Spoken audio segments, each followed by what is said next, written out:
오늘 함께 보실 하나님의 말씀은 요한복음 14장 보겠습니다. 요한복음 14장 25절에서 27절 보겠습니다. 성령 그가 모든 것을 가르치시고 모든 것을 생각나게 하시리라.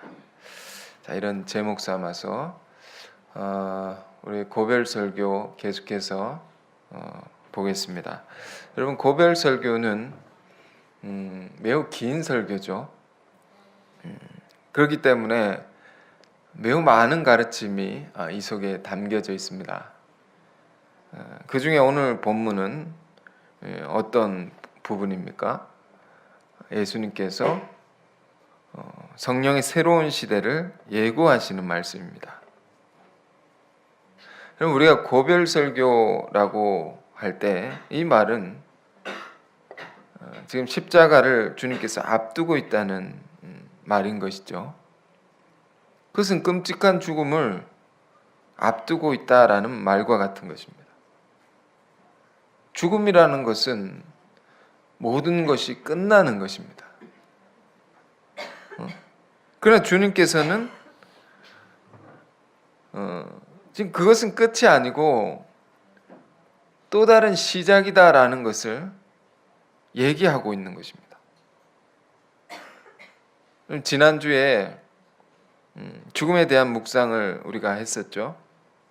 믿는 자들 안에는 정말 죽음을 이해하는 것이 세상 사람들과 다른 것입니다.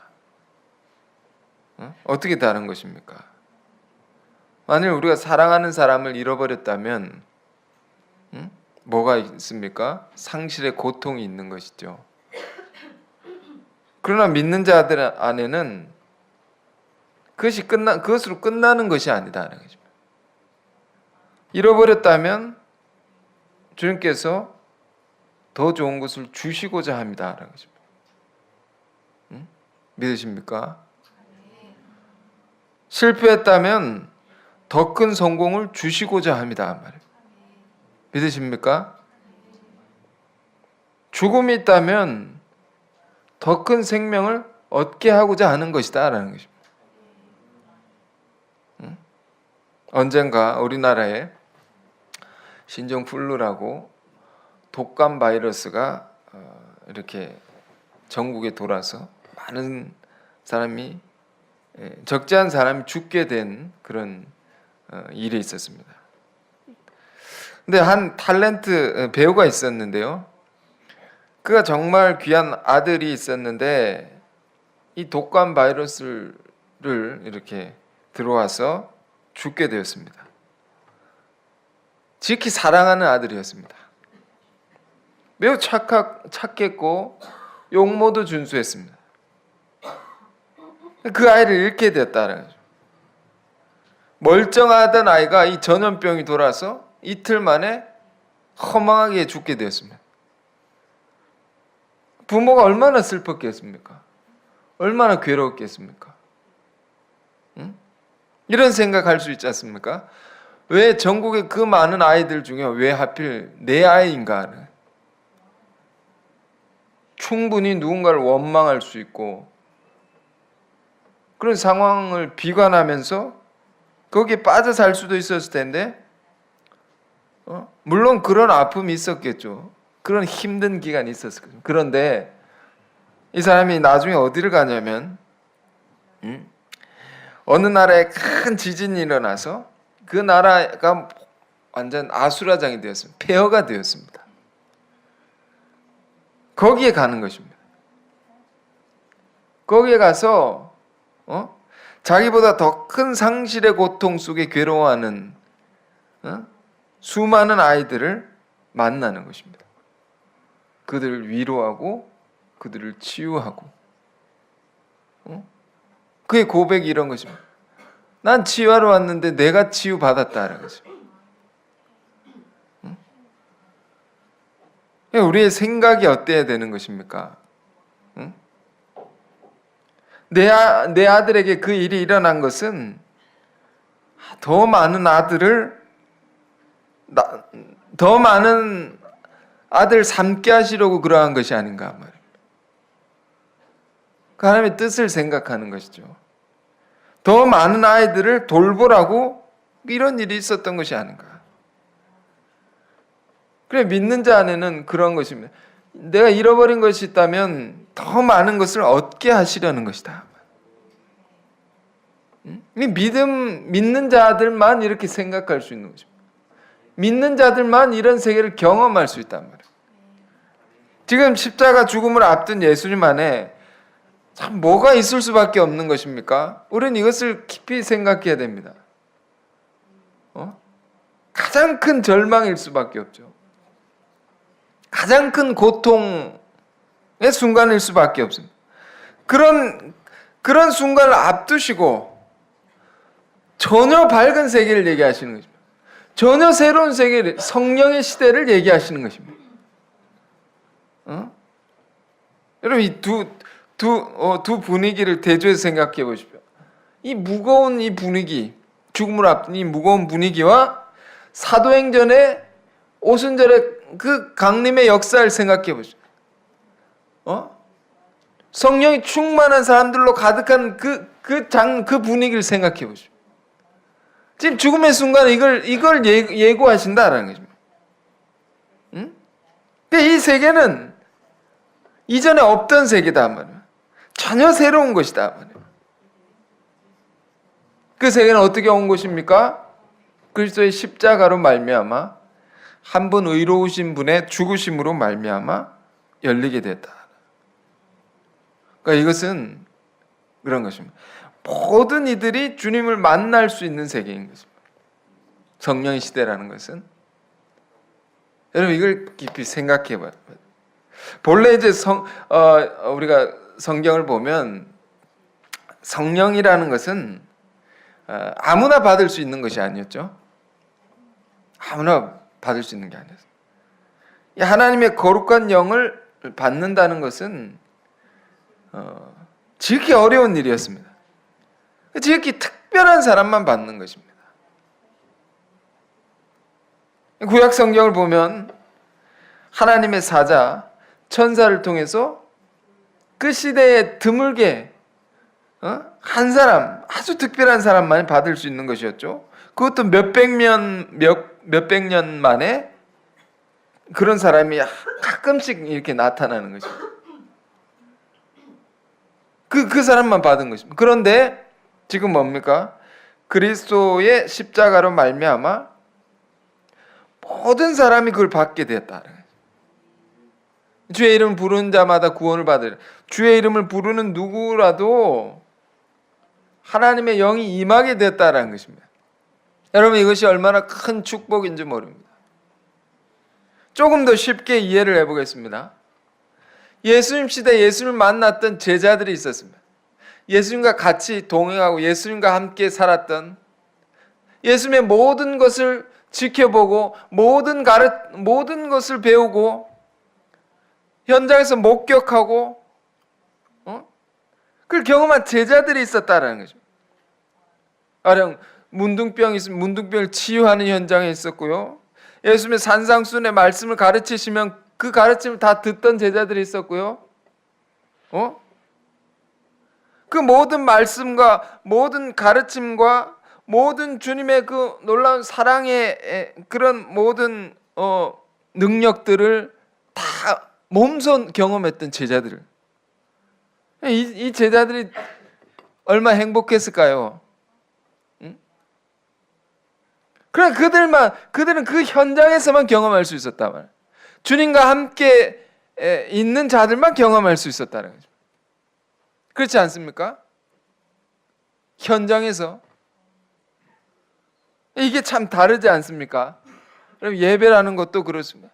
현장에서 드리는 것과 이 온라인에서 이렇게 듣는 것과 얼마나 다른 것입니까?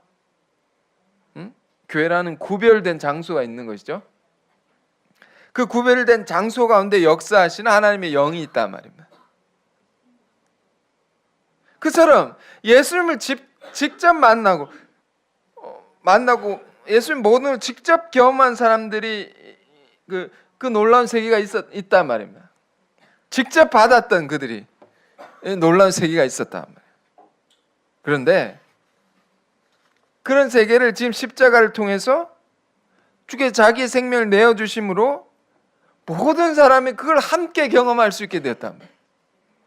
이게 성령인 것입니다. 모든 사람이 그 예수님 직접 함께 있었던 제자들이 경험한 것을 다 같이 경험할 수 있어요. 어느 장소에서나 어느 시대를 막론하고 그걸 넘어서서 이 영을 다 받을 수, 이 은혜를 다 입을 수 있게 됐다. 그래서 그 영을 받는 자는 삶에 놀라운 변화가 일어나고 그 영을 받는 자는 사람이 할 수 없는 놀라운 일을 행할 수 있게 되는 것이다.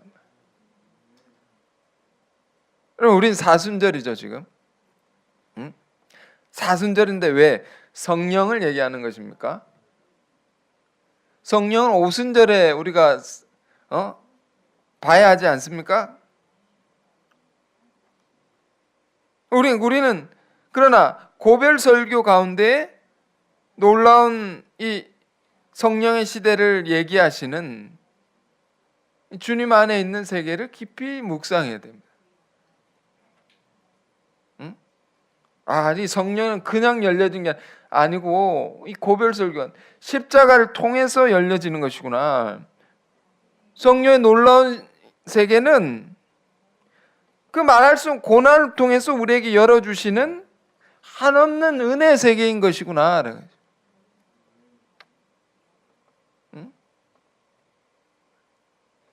마태복음 18장 20절에 보면 주님께서 이런 말씀하십니다. 너희 중에 내 이름으로 두세 명이 모인 가운데서도 내가 그들과 함께하리라. 두세 명이 모인 가운데서도 주님 함께 하신다. 여러분 임마누엘이란 말이 있지 않습니까? 임마누엘, 하나님이 나와 함께 하신다. 성령을 받는다는 것은 그런 것입니다. 하나님이 나와 늘 함께 계시다는 것을 요즘 말 실시간으로 경험하고 사는 것이다. 여러분 이곳 가운데 하나님 계시죠? 주님 우리와 함께 계신 것이죠? 이곳 가운데 이걸 늘 경험하고 사는 것입니다. 성령을 받는다 말이에요.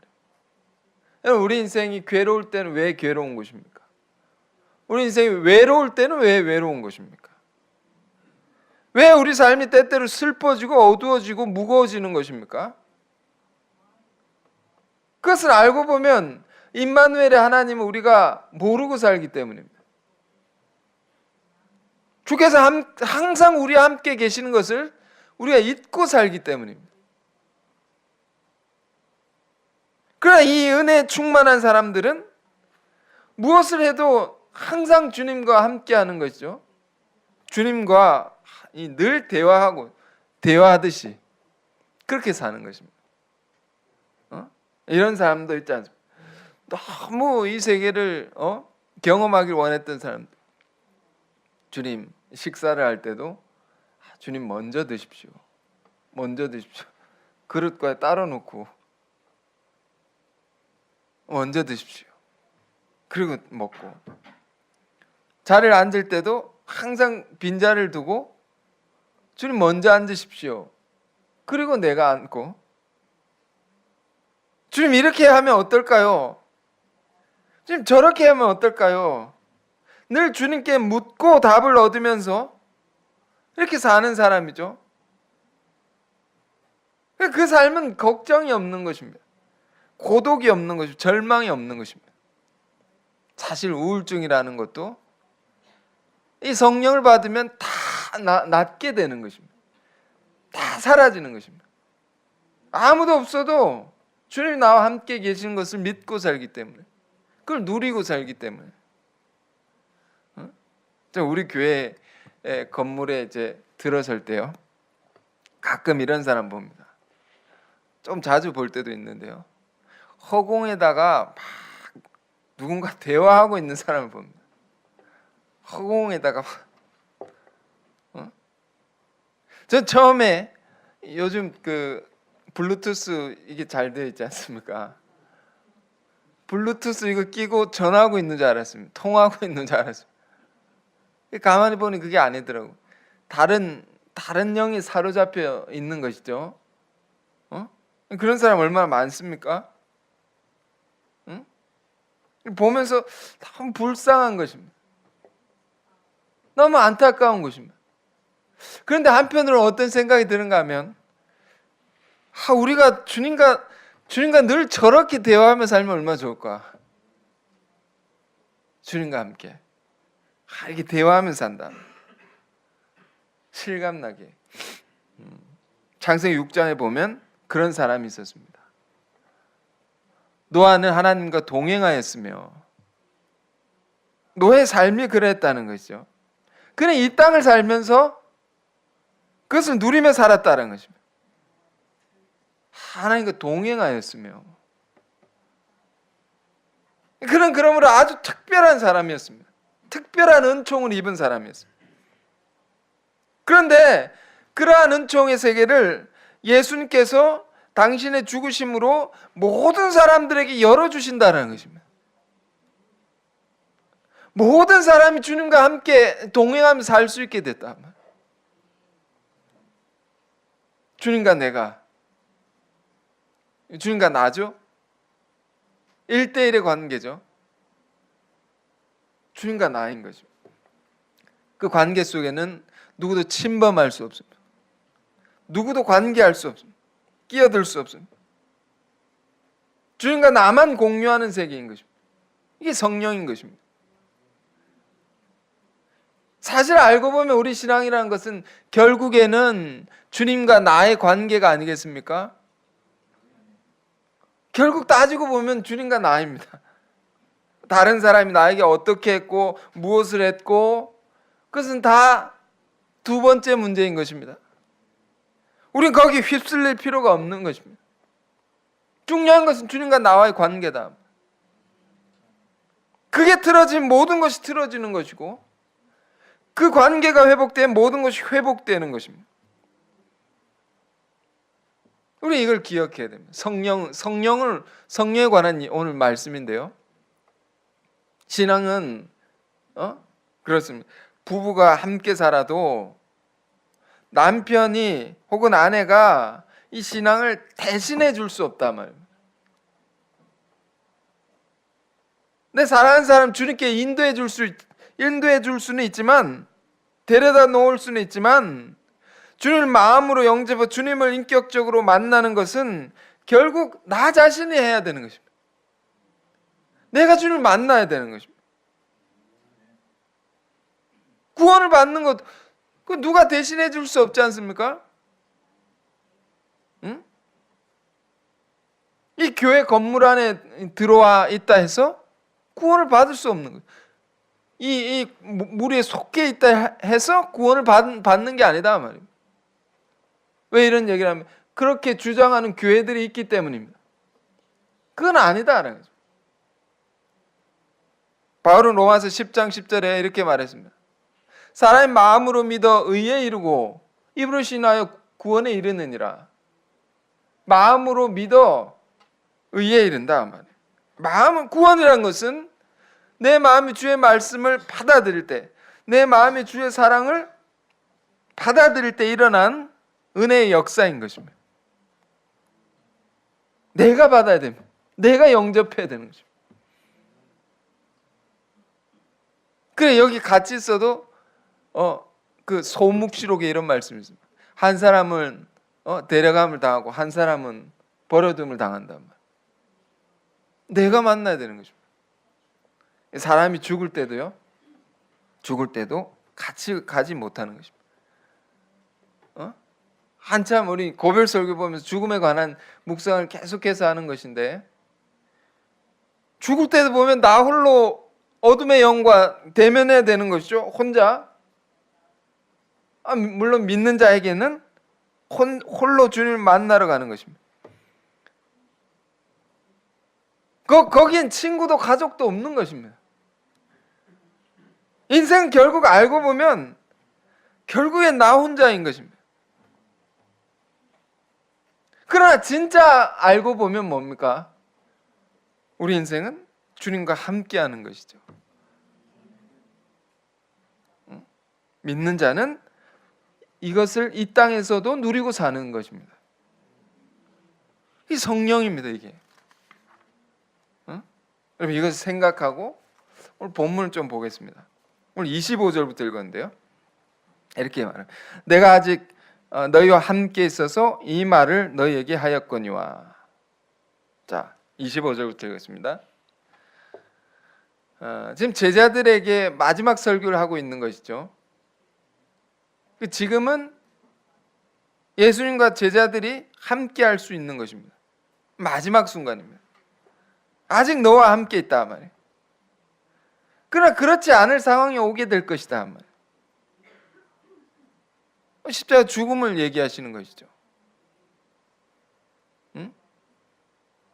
그러나 걱정하지 말라. 내가 없어도 걱정하지 말라. 내가 다시 온다 말이에요.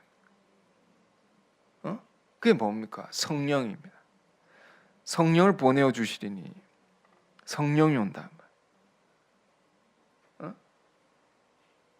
그 성령이 오시면 뭘 해줍니까? 26절입니다. 보혜사 곧 아버지께서 내 이름으로 보내실 성령, 그가 너희에게 모든 것을 가르치시고 내가 너에게 말한 모든 것을 생각나게 하시라. 여러분 성령은 무슨 영이냐? 하나님의 영이 임하면 우리에게 무엇을 해주시는 것입니까? 14장 17절에 보면 그는 진리의 영이라 했습니다. 진리. 예? 하나하나 가르쳐 주신다는 것입니다. 가르쳐 주신다. 여러분 이것이 매우 중요합니다. 우리 자신의 삶을 생각해 봅시다.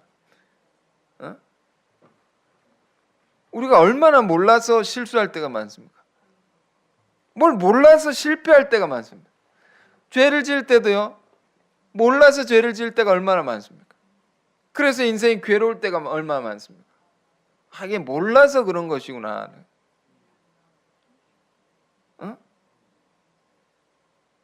우리가 자신 안에 갇혀있고 시각이 좁을 때도 얼마나 많습니까? 내가 맞다고 주장한 것도 나중에 보면 틀린 것인 것을 깨달을 때가 얼마나 많습니까? 우리가 인간은 그렇게 연약한 존재인 것입니다. 인간은 그렇게 알고 보면 거짓된 존재인 것입니다. 이거 한자를 늘 얘기하는데 한자에 거짓될 위자, 그 한자의 구성을 보면 사람인 변에 할 위자입니다. 사람이 하는 것은 거짓되다 이런 뜻이 담겨 있는 한자인 것입니다. 거짓될 위자를 보면 사람이 하는 건 거짓되다라는 거죠. 우리가 우리 자신도 믿을 수 없는 것입니다. 그런 우리라는 것입니다. 모른단 말입니다. 우리가 실수하고 있는지, 우리가 엉뚱한 것을 하고 있는지, 우리가 죄를 짓고 있는지. 그런 우리들에게 성령은 무엇을 하시느냐 말이에요. 진리의 영이라는 것입니다. 하나하나 가르쳐 주신다는 것입니다. 하나하나 인도해 주시는 것입니다. 너무 이렇게 자세하게, 세밀하게. 이게 위로가 되지 않습니까? 이게 소망이 되지 않습니까? 우리가 말씀을 그러므로 뭐가 좀 하나님의 말씀을 정말 하나하나 귀하게 받는 게 중요합니다. 우리 가르치시는 거니까 말씀을 통해서 그걸 묵상하고 내 것으로 삼는 것이 중요한 것입니다. 그 말씀을 놓고 기도하는 것이 중요한 것입니다. 성령 진리의 영이다 만. 그래서 그 진리가 그 하나님의 놀라운 능력이 우리에게 더딥혀지도록 해야 되는 것입니다. 말씀을 하나하나는. 그러면 사람이 달라진다는 거죠. 그러면 우리 별 볼 일 없는 우리가 놀라운 일을 행할 수 있는 것입니다. 성령이 임하면. 그 성령의 위대한 인물들의 이야기죠. 여러분 성령의 놀라운 능력을 여러분 아시기 바랍니다. 야, 어떤 사람 말하면 성령 진리의 영인데 어떤 사람 이렇게 말하면 저는 말씀을 들어 제 삶은 변화되지 않습니다. 사실 여전합니다. 그것은 무엇 때문입니까? 히브리서 4장 2절에 기록되어 있기를 우리가 복음을 들은 사람들이지만 그것이 나에게 유익되지 못하는 것은 듣는 자가 말이야 믿음과 화합지 아니함이라. 말씀 나에게 유익하지 않게 되는 이유는 마음으로 그걸 받지 않기 때문이다. 믿음으로 말씀 수용하지 않기 때문이다. 그 머리로 계산하죠. 분석하죠. 말씀과 거리를 두죠. 마음으로 받지 않는다. 믿음으로 화합지 않아요. 그러므로 진리의 영이 오셔도 우리에게 유익한 것이 없는 거죠. 이게 우리가 말씀을 들을 때는 정말 내 마음으로 받아들이는 것이, 수용하는 것이 중요한구나. 내 것이 되게 해야 돼. 성령은 진리의 영이다. 진리. 응? 이 진리라는 말 속에는 그 영원한 것이고 변함이 없는 것이고, 진리라는 말 속에는 완벽한 것이다라는 거죠. 그 진리는 무엇이냐? 우리 지난주에 보았습니다. 그 예수가 진리다라는 거죠. 완벽한 진리는 거죠. 예수가 진리라는 건 그의 인격, 그의 삶이죠. 그걸 통해서 하나님의 온전한 것을 다 드러내 보이신, 이 표현을 요한복음 1장에서는 이렇게 표현, 말씀이 육신이 되신 분, 완벽한 것입니다, 여러분. 근데 거기에다가 뭔가를 더하거나 뺄 수가 없는 것입니다. 그런데 항상 문제는 어디 생긴 것입니까? 자꾸 더하게 되는 것이죠. 혹은 왜곡시켜 버리는 거죠. 진리를, 인간적인 것들, 진리 첨가시키는 것입니다.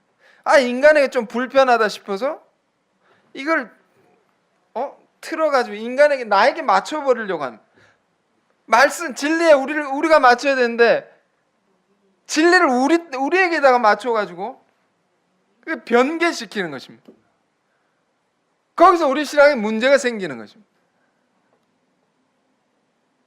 진리는 바꿀 수 없다 말이에요. 우리가 바뀌어야 되는 것입니다. 거기에 더할 수 없습니다. 자꾸 뭔가를 이걸로 불충분하다.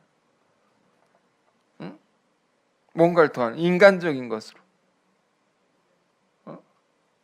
이걸 두 단어로 뭐라고 하면 행위와 공로라는 말입니다. 행위와 공로. 우리 교회가 개신교라고 하지 않습니까? 개신교. 구체적으로 더 자세한 말로 개혁교회라고 합니다. 개혁교회. 이 말 속에는 뭔가 잘못된 것에서 개혁하고 나온 교회라는 것입니다. 구교가 신교가 있지 않습니까? 신교는 이 개혁하고 나온 교회입니다. 잘못된 무언가에 있어서 뭐가 잘못됐느냐. 캐톨릭 교회 안에는 진리 외에 다른 것을 얘기하는 것입니다. 예수 그리스도의 은혜 외에, 그분의 사랑 외에 다른 것도 필요하다. 그거 좋은데 더 필요하다라고. 뭔가를 첨가한 것입니다. 인간이 만든 전통과 그런 의식, 어떤 제도, 이것도 같이 있어야지 우리가 구원에 이를 수 있다 말입니다.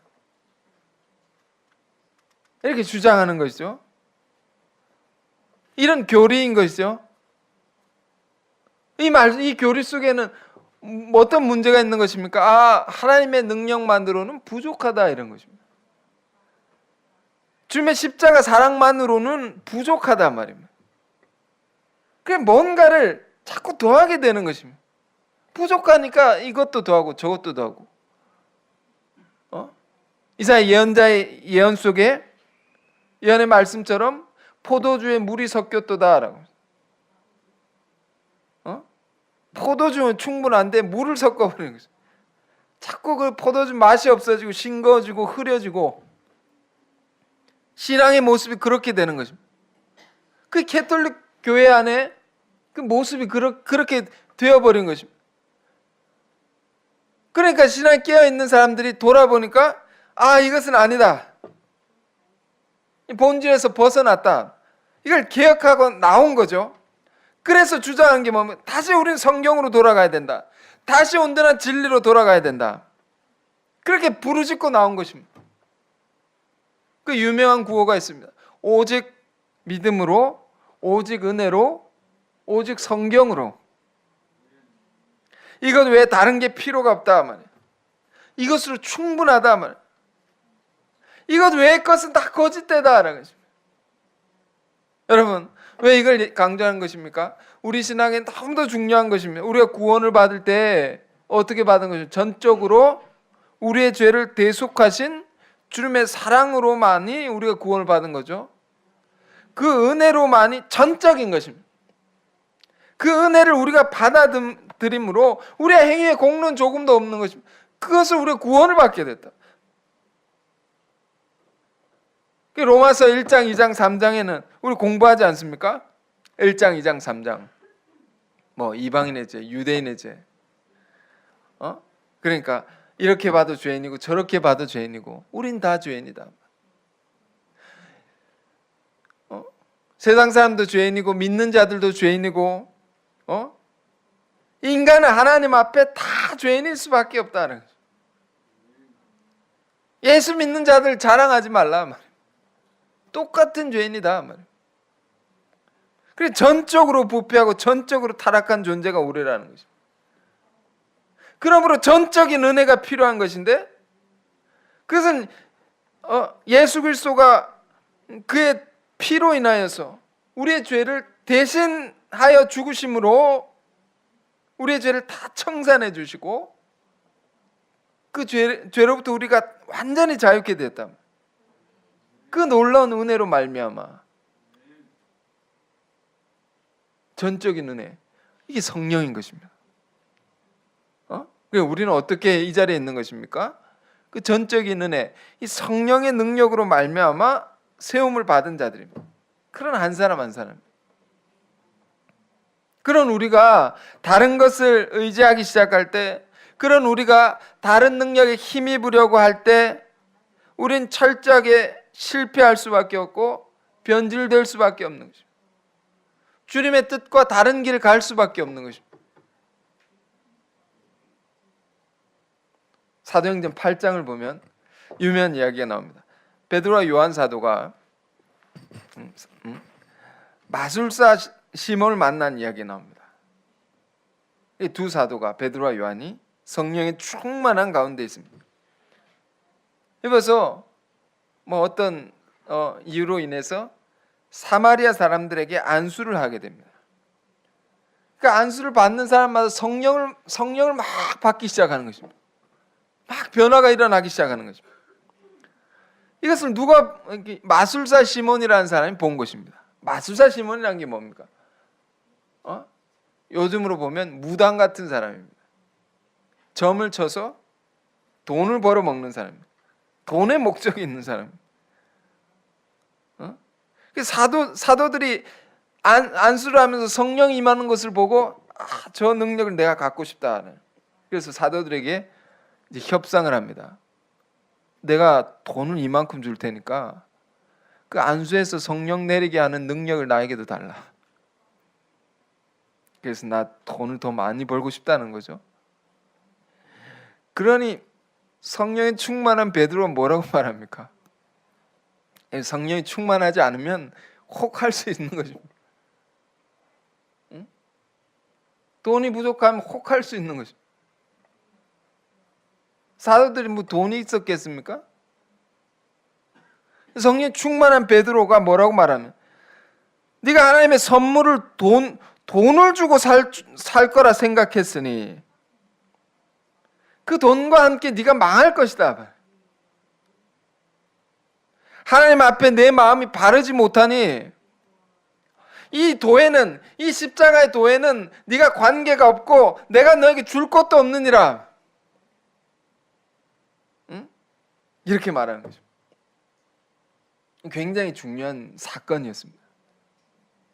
응? 중요한 말이 뭡니까? 성령은 하나님의 선물이라는 말입니다.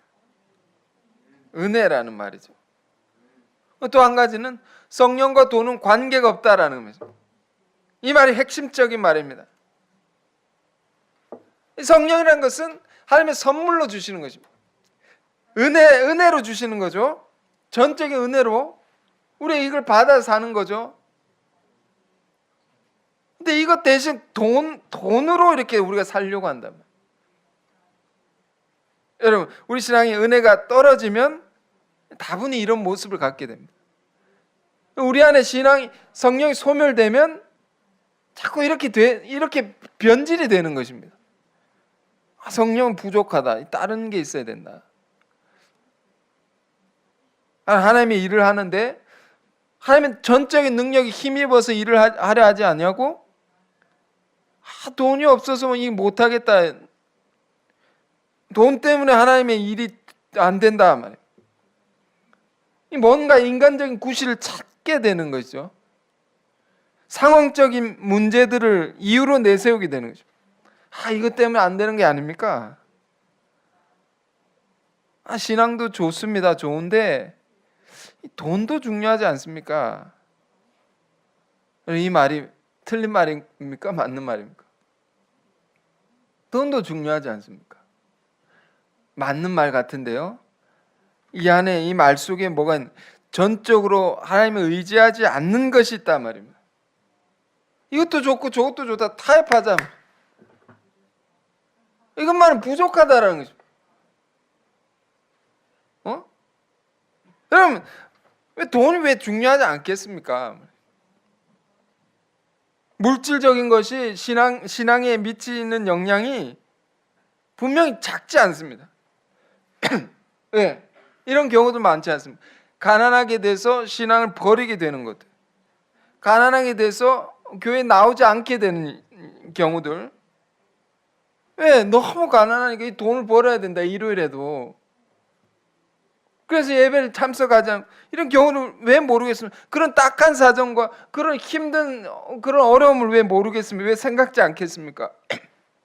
그러나 그것과 성령의 역사는 관계가 없다 말이에요. 이 말을 깊이 여러분 깨달아야 돼요.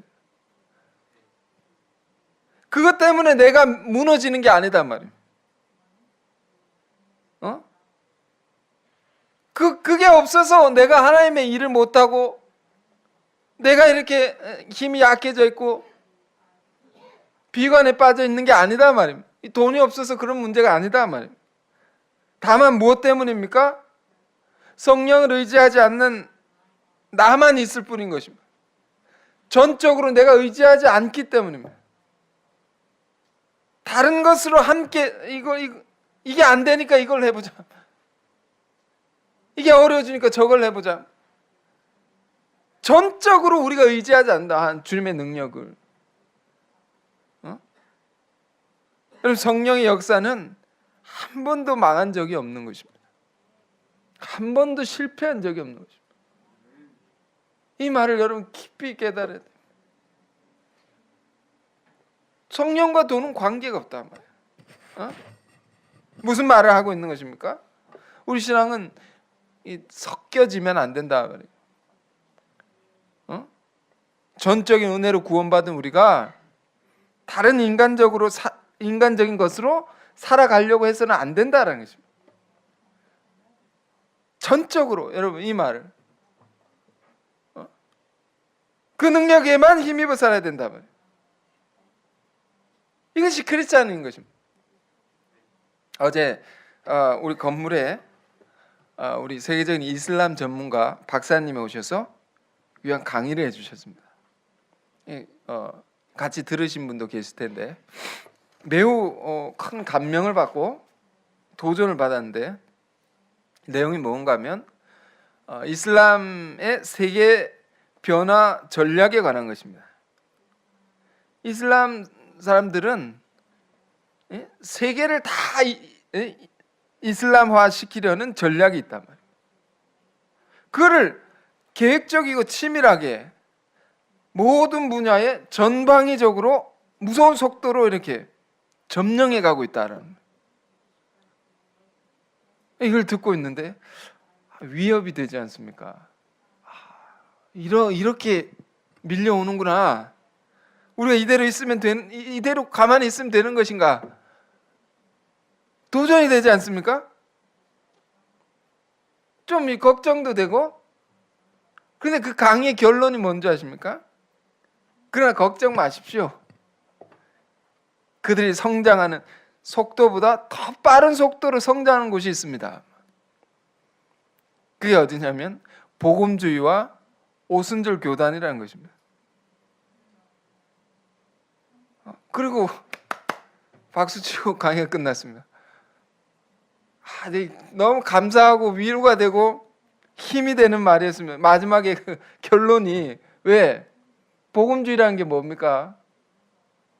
순수한 복음을 지켜가는 교회들이죠. 순수한 복음만 증거하려는 교회들이죠. 오순절 교회라는 게 뭡니까? 성령의 능력만을 구하는 교회죠. 그런 교회들은 빠르게 성장하고 있단 말입니다. 그렇구나. 이 강의를 마치는데 두 가지가 이렇게 너무 이렇게 깨달아지는데 마음이 다가오는데 하나님은 이 무슬림이 아무리 그런 그들의 인간적인 노력과 이런 걸 할지라도 무섭지만 하나님 저들보다 더 크시다. 그리고 한 가지 더는요, 역시 진짜는 능력이 있다는 거죠. 진짜는 능력. 순수한 것은 능력이 있다는 거죠. 진짜 능력이 나타나는 거죠. 여러분, 거꾸로 보면 내 삶을 통해서 능력이 드러나지 않는 것은 좀 그렇지 않을 수 있습니다. 우리가 난 진짜가 아닌가? 라고 말할 수는 없겠지만, 그러나 생각해 봐야 되죠. 순수한가 내가? 금속도 보면 불순물이 없으면, 금속에 불순물이 없으면 저항이 없어서 전기가 쭉 통한다 하지 않습니까? 불순물이 끼어 있지 않으면 저항이 없기 때문에 전기가 쭉 통하는 것입니다. 마찬가지로 우리가 정말로 성령의 능력만을 구하고 의지하고 산다면 우리가 어떤 형편에 있든지 어떤 자리에 있든지 즉각적인 역사가 나타난다는 것입니다. 그런 역사를 기록한 것이 이제 성경인 것입니다. 사도행전. 이것이 그때 그곳의 이야기가 아니라 오늘날 우리가 동일하게 일어날 수 있는 것이다. 어떤 형편에 있어도. 지금 예수님 보십시오. 예수님 죽음을 앞두고 계신 것입니다. 모든 게 다 끝나는 자리인 것입니다. 그래서 주님 안에 뭐가 있습니까? 끝나는 것 같은데 끝이 아니다. 끝났어도, 죽었어도 다시 산다는. 왜? 진짜 하나님의 역사는 결코 쇠할 수 없고 망할 수 없는 것이기 때문에 더 크게 일어난다.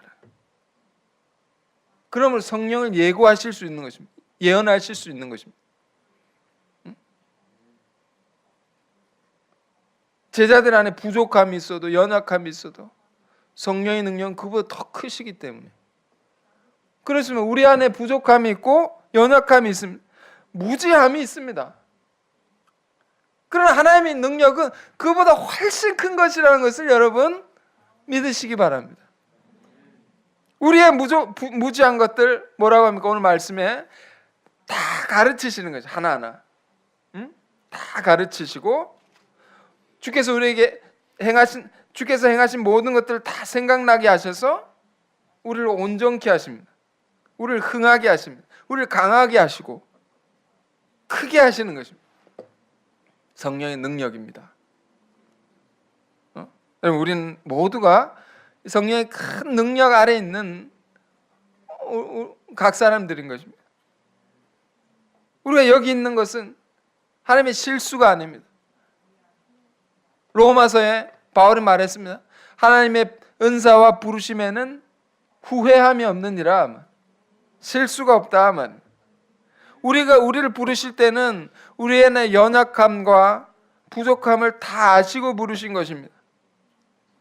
그리고 부르신 자들의 모든 것을 하나하나 채우시고 온전케 하시고 우리 한 사람 한 사람 모든 것 가운데 성령께서 직접적으로 다 역사하시는 것이다. 하나하나다. 마태복음 10장에는 이런 말씀이 있죠. 참새 한 마리가 땅에 떨어지는 것도 하나님께서 허락하지 아니하시면 그건 불가능하다. 그 미물도 간섭하신단 말입니다.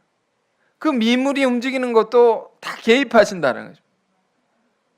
그 미물도 인도하신다는 거죠. 하물며 하나님의 아버지로 부르는 자들, 우리 믿는 자들에게서야 우리가 이것을 알아야 되면 성령을 우리가 공부하면서 내 삶에 성령께서 순간순간 개입하고 계시다는 거예요. 아주 세밀한 간섭이 있는 것입니다. 우리가 이것을 알고 믿고 살아야 되는 것입니다. 성령의 능력은 그런 것입니다. 하나하나. 그러면 우리가 어떻게 살아야 됩니까? 그 능력만 구하고 그 능력만 힘입어서 사는 우리가 돼요. 전적으로 힘입고자 해야 되는 것입니다. 누가복음 11장 11절에서 13절에 성령에 관해서 예수님이 어떤 말씀을 주시냐면 이런 말씀입니다. 우리가 부모라고 해봅시다. 예수님 말씀은 그렇다면 누가 자식이 생선을 달라고 하는데 뱀을 주겠느냐? 알을 달라고 하는데 정갈을 주겠느냐? 가령 먹을 걸 달라는데 돌을 주겠느냐? 이런 분위기입니다. 그렇지 않지 않습니다. 세상의 부모도 자식에게는 좋은 것을 주는데 하물며 사랑의 하나님께서 우리 믿는 자들이 간절히 구하면 성령을 주시지 않겠느냐? 성령을 주시지 않겠느냐? 우리 간절히 구하면 그 놀라운 능력이 우리 삶 속에 강하게 역사하지 않겠느냐 이런 말입니다. 그 능력으로 우리의 모든 걸 채우지 않겠느냐? 새롭게 하지 않겠느냐? 그 능력으로 우리를 통해 큰 일을 이루시지 않겠느냐? 더 말할 것도 없다라는 것입니다. 그러니 여러분 우리가 어려움이 있어도 걱정하지 마십시오. 우리 이 말씀 믿는다면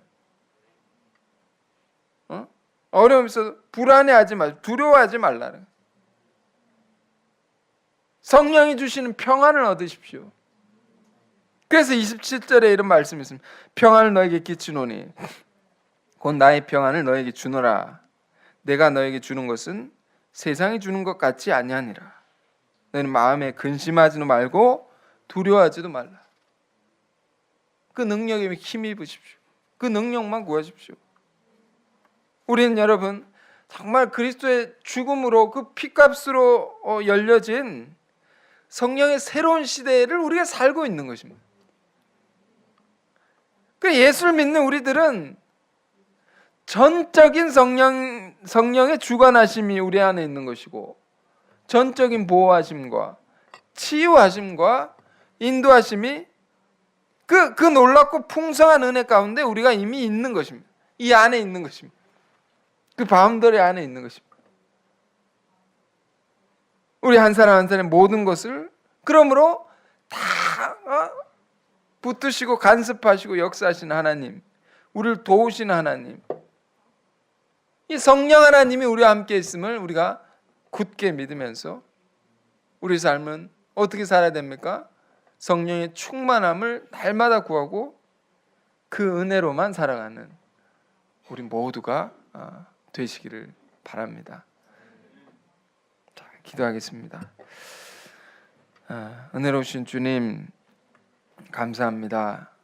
십자가의 그 죽음으로 열어주신 새로운 생명의 세계, 그것은 누구든지 주의 이름을 부르는 자마다 다 성령을 받게 되는 것이라 했습니다. 지금 우리 안에 죽음과 같은 경험이 있다면, 그러나 그것이 끝이 아님을 알게 하여 주시고, 부르신 자들 안에는 그것을 통해서 더 큰 세계를 열어주시기 위한 하나님의 깊은 뜻이 있음을 우리 모두가 알게 하여 주옵소서. 우리에게 주신 성령의 능력은 하나하나 우리 삶의 모든 것을 가르치시는 진리의 영이라 했습니다. 우리의 형편을 다 아시는 주님께서 직접적으로 우리 가운데 간섭하시고 개입하셔서 다 온전케 하시고 가장 귀한 길로 인도하시는 놀라운 능력인 것을 우리가 다시금 기억하고 다시 믿고 살게 하여 주옵소서. 다른 것을 믿지 않고 다른 것을 의지하지 않게 하여 주시고, 우리가 하나님의 일을 감당하고자 할 때 인간적인 것들로 그것으로 감당케 하지 않게 하여 주시고, 그 모든 것을 내려놓고 우리를 구원하신 전적인 십자가의 사랑의 능력만을 구하고 그 은혜만을 의지해서 살아가는 모두가 되게 하여 주옵소서. 그래서 우리 안에 있는 모든 근심과 걱정과 두려움을 물리치고 담대히 주의 귀한 뜻을 이루어가는 우리 모든 성도님들이 다 되시기를 주님 인도해 주옵소서. 예수 그리스도 이름으로 기도했습니다. 아멘.